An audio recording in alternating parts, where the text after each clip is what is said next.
There are a lot of illegal immigrants here in South Africa who are white people. Many of them are found in Cape Town. One of them stupidly the other day tweeted that I came to Cape Town for tourism, 6 months. I can't believe I even stayed for more than 12 months. It's so nice. This thing can't hear that he's saying it's illegal in the country, but it doesn't apply to white people. There was never an outrage on Twitter that she doesn't have visa. I'm a king, yes. Borderless Africa. Yes, and then that's not foreign policy. That is internal, what do you call it? Continent. No, our own policy here. And that policy doesn't come from us. It comes from Africans themselves who have never had borders. I've never created borders. I cannot be responsible for borders. Decoloniality means that you do away with the things that were imposed on us by colonizers. You can't say we don't want colonizers, but you want borders. What type of an argument is that? We need a borderless Africa the same way we have a borderless Europe. We're not asking for something that is not done somewhere in the world. We need free movement of goods and persons. But those people must be documented. We say to South Africans, take IDs. How do you say to South Africans they must take IDs and then other people must not have documents?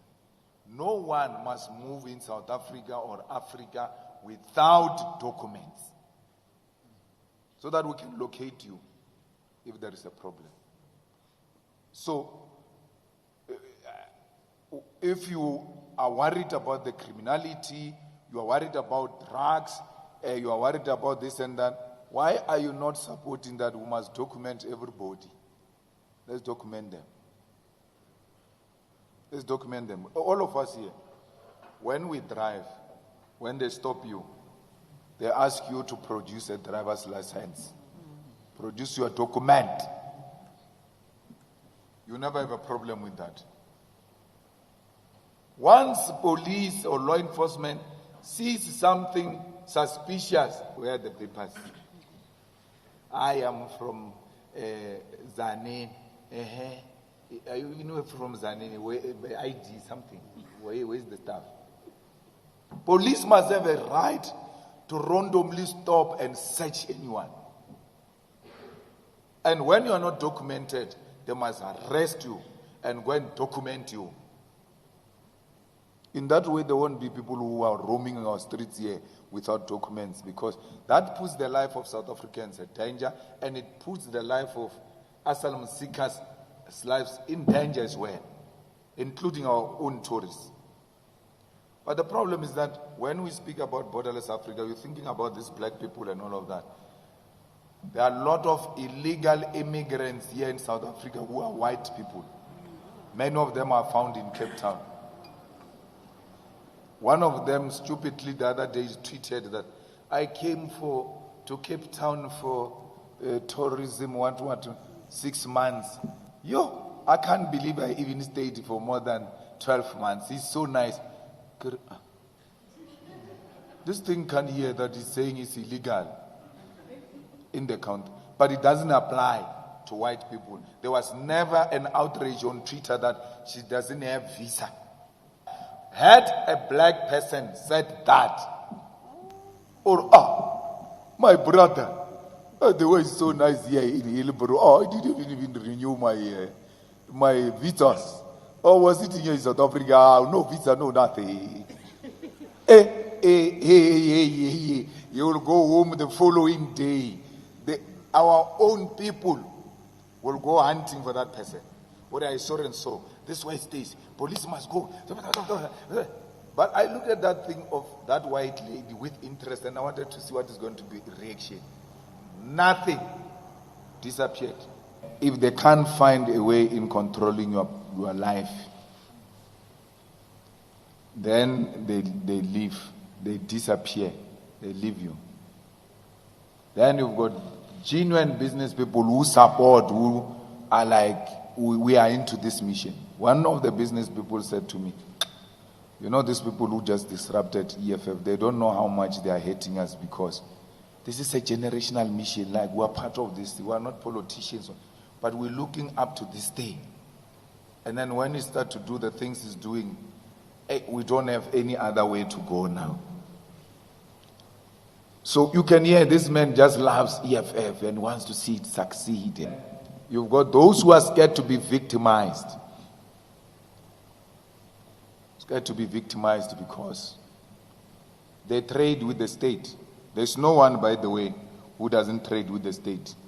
The biggest partner of business is the state. We're fighting with Political Funding Act. If these people were really for democracy, which analysts will say, no, but this is for democracy, people must be held accountable for who finances them and all of that. Why are we not telling these people if it's for democracy? Why are they not taking this 35 million of change, 15 million of Musima money, 250 million of DA, this 350 million of ANC? Take all of it and go and put it in a political party. Multi-party democracy fund. Democracy fund of the IEC. There's a party democracy fund of the IEC. So that if you are not buying votes and you are not politically aligned and you pretend to be supporting democracy, take your money and go and put it in the solidarity fund of the IEC. Then the IEC will distribute that money proportional. They will never do it because they don't believe in the political funding act, party funding act. They don't believe in that act. That's why they don't take money to the IEC. Don't give the EFF money. Don't give anyone money. Give it to the IEC. IEC has got the best systems to distribute that money. My money is going to go to the EFF. But the problem is that the EFF is part of democratic institutions of South Africa. You may not like it, but it is what it is. It will never change. So that thing is a fraud. It's a fraud engineered by white monopoly capital to undermine the parties that they don't want to succeed.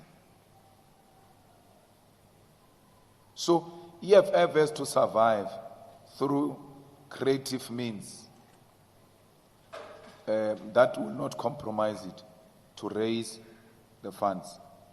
And we must never be a burden of some business people who think that they can belittle you, they can control your life. If you have a mqimbi at home, you don't call them, it's a big problem. If you are building a house, you don't tell them, it's a big problem. If you have a birthday of your husband, you don't tell, they want to be controlling your life and doing all manner of things. They don't like independent people. So when I went there, this guy wants to address me like Zuma was addressing those people when they were trying to collapse the EFF. For a very long time, but I was so patient, I listened. When he finishes, then I started speaking. Rich guy, rich, monies. He interjects me, and I knew, see, this is people of money. I mean, he spoke throughout. I'm just responding 2 minutes into my response. He's already interjecting me. Then I stopped, and then he spoke another more minutes. Then it was my turn to respond. He interjected me. For sure, he was seeing me. Of course, we were meeting for the first time. He didn't know the character. He thought this character is just for TV. When he interjected me for the second time, I said, I'm talking, Moses. I'm talking. I'm not here to listen to you. I'm talking. You spoke, I speak. We respect each other like that. I saw him for the last time that day. There was never a follow-up because he wanted to treat me the way they treat these ANC politicians. They can call you to their houses to come take pictures with their children. Yeah. They can tell you, no, bring the family, must eat samosa. What? You eat even things you don't eat. I'm a king, yes, I'm a king. I think king.